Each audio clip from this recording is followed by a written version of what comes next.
مستر بیست کارهای عجیب زیادی انجام داده، از درست کردن کلون برای خودش تا بخشیدن کانالش بعد از مرگش. تو این ویدیو از چنل ماکتوری به پارت دوم حقایقی که درباره مستر بیست نمیدونستید اشاره میکنه.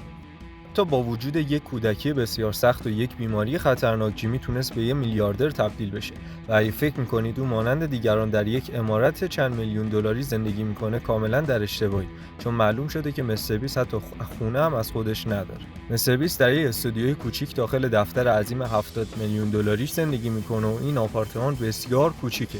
کل آپارتمان فقط 20 متر مربع و تنها یک اتاق، یک یخچال پر از آب و ماست به دلیل رژیم غذایی جیمی اونجا وجود داره. دیوونه کننده ترین بخش این آپارتمان یه توالت فرنگی گرم شونده 2000 دلاریه و به گفته مستر بیست این توالت زندگی شما رو برای همیشه تغییر میده. به گفته مستر بیست اون اونجا زندگی میکنه چون دیگه لازم نیست وقتشو برای رسیدن به سر کار تلف کنه، چون عملا تو محل کارش زندگی میکنه. اما اگه فکر میکنی جیمی فقط ویدیوهای سرگرم کننده در مورد پول میسازه، اینجا یه ویدیویی که باعث شد مستر بیست گریه کنه. جیمی هیچ وقت فیلم بازی نمیکنه و همیشه جلوی دوربین ها صادق و اصیل بود و به همین دلیله که ما دوستش داریم. اما اینجا یه ویدیویی هست که ضبط کرده و واقعا زندگیشو تغییر داد. مستر بیست بارها گفته که این احساسی ترین واکنشی بوده که تا به حال دریافت کرده و باعث شده قلبش آب بشه.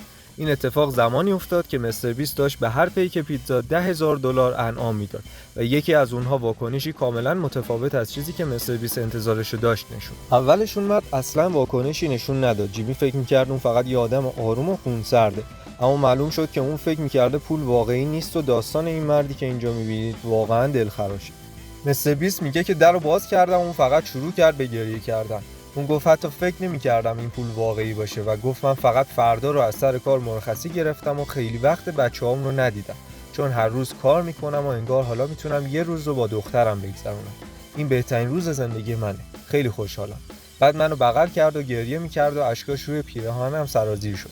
منم نمیدونستم باید چی کار کنم. حتی با فکر کردن بهش خودم هم یکم بغض کردم. اون دیوانه وارترین واکنشی بود که دیدم. فکر میکردم درو باز میکنم و میگم داداش دیگه پولی ندارم و بعد اون منو با این حرفاش غافلگیر کرد. خیلی سریع عوض شدم و گفتم لعنت بهش. نه تنها مستر بیست هنگام فیلم برداری این ویدیو گریه میکرد، بلکه حتی صحبت کردن در موردش هم جیمی رو خیلی احساسی میکرد. مستر بیست برای همیشه بهترین یوتیوبر تمام دوران خواهد بود. اما با وجود اینکه مستر بیست همه کارها رو برای ویدیوهاش انجام داده، یه ویدیو مخفی وجود داره که هیچ کس تا زمان مرگ مستر بیست اون رو نمیبینه، چون جیمی یه نقشه مخفی برای واگذاری کانال خودش به دوستاش داره و این چالش واقعا عجیبه، چون مستر بیست میگه که دوستاش به خاطر این موضوع میخوان که اون بمیره. توی یکی از مصاحبه‌ها دوست مستر بیست ازش میخواد که مستر بیست بگه اگر بمیره برنامه‌اش چیه و مستر بیست میگه که اونا میخوان همون لحظه‌ای که مردم کارل، چندلر، کریس، 3 تا از رفیقام و نولان شاید، چون اون یکم جدیدتره، هنوز تصمیم نگرفتیم که شرکت میکنه یا نه، همشون دستشون رو قرار روی سنگ قبر من بذارن و آخرین نفری که دستشو برداره همه چیز رو به ارث میبره، کانال رو هم میگیره، همه چیز، 100% همه چیز. اگر فکر میکنید که این یه شوخیه، باید بگم که مستر بیست بارها گفته که این قضیه کاملا جدیه. دارایی خالص جیمی الان بیشتر از 1 میلیارد دلاره، بنابراین برنده این چالش سنگ قبر قرار در عرض فقط 1 ثانیه در سال 2023 به 1 میلیارد دلاری تبدیل بشه. مستر بیست حتی توییت کرد که وقتی من مردم و رفقام برای تصاحب کانال دست روی سنگ قبرم گذاشتن، آیا نولان هم میتونه شرکت کنه و 65% از مردم به بله رای دادن. یعنی الان 4 شرکت کننده رسمی در این چالش وجود داره. مستر بیست توی مصاحبهش میگه حالا که داره اتفاق میفته حرفمو یادداشت کن. حتی نمیدونم به طور علنی گفته باشم یا نه. یه بار توییتش کردم اما جدیه. برام مهم نیست چقدر گریه میکنید. هر کی دستش رو روی سنگ قبر بذاره و هر کسی که برنده بشه کانال رو بهش بدید باشه و به خاطر این موضوع اذیتشون نکنید. اونا فقط دارن کاری رو انجام میدن که من ازشون میخوام. شما تو کامنت ها بهم بگید فکر میکنین چه کسی باید در این چالش نهایی مستر بیست برنده بشه؟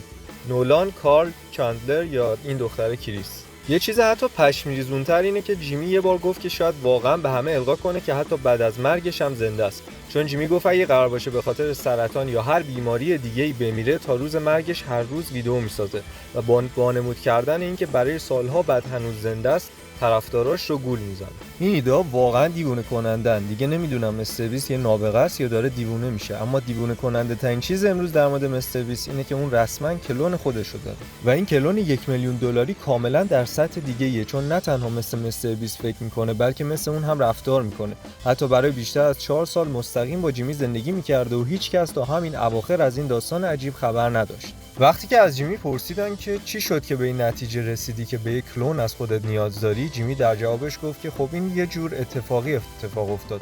اون چند سال با من زندگی میکرد و با هم کار میکردیم، با هم حرف میزدیم تا 3 صبح و بعد 6 ساعت بعد بیدار میشدیم و دوباره همین کارا رو انجام میدادیم.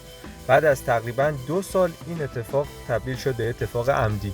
بعضی از افراد ممکنه اینو غیر اخلاقی بدونن، چون جیمی به معنای واقعی کلمه یکی از دوستاشو مجبور کرد که چند سال باهاش زندگی کنه، هر بار باهاش کار کنه، حتی با هم صبحونه بخورن و همه اینا، فقط برای اینکه کسی رو بسازه که دقیقاً مثل جیمی فکر کنه. پس اون اساساً نسخه دوم خودش رو ساخته. این شخصی که رسما کلون مستر بیسته تایلره. اون دوست خیلی خوب مستر بیست و حتی با جیمی در دبیرستان بیسبال حرفه‌ای بازی می‌کرد و حالا اون مهمترین فرد در تیم مستر بیست. اون هیچ وقت جلوی دوربین ظاهر نمیشه، هیچ وقت عمومی نمیشه و هیچ مصاحبه‌ای انجام نمیده. اما تأثیرش توی زندگی مستر بیست در این نقطه دیوونه کننده است. حتی میتونم باور کنم که جیمی همچین بدنی داشته باشه. اگر از این ویدیو خوشتون اومد ممنون میشم سابسکرایب کنید و با لایک و کامنت ازمون حمایت کنید.